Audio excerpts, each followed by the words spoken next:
చాలా మంది ప్రజలు సర్జరీ ద్వారా వాళ్ళ అపెండిక్స్ ని తీయించుకుంటారు, కానీ అసలు ఈ అపెండిక్స్ అంటే ఏంటి?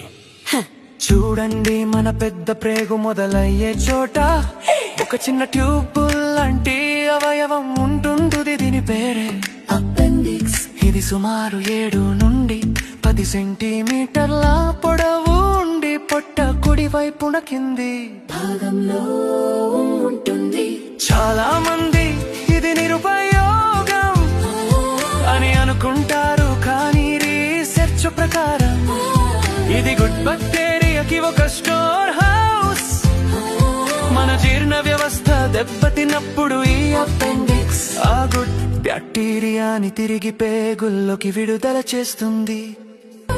కానీ అసలు సమస్య ఎప్పుడు మొదలవుతుందంటే లోపల ఏదైనా ఇరుక్కున్నప్పుడు అరగని ఆహారం, ఇన్ఫెక్షన్ లేదా చిన్న స్టూల్ ముక్క. దీని వల్ల బ్యాక్టీరియా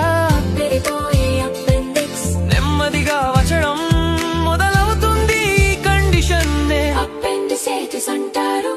ఇప్పుడు ఈ వచ్చిన అపెండిక్స్ పగిలిపోయే స్థితికి వచ్చినప్పుడు పేషెంట్ కి పొట్ట కుడి వైపున సడన్ గా చాలా తీవ్రమైన నొప్పి వస్తుంది. దాంతో పాటు వికారం, వాంతులు మరియు జ్వరం కూడా రావచ్చు.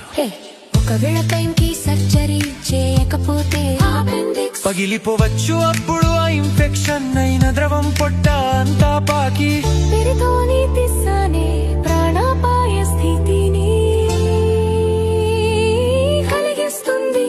అందుకే డాక్టర్లు అపెండెక్టమీ అనే సర్జరీ చేసి అపెండిక్స్ ని తీసేస్తారు. ఎందుకంటే ఒక మనిషి అది లేకపోయినా పూర్తిగా నార్మల్ గా ఈజీగా బ్రతికేయొచ్చు.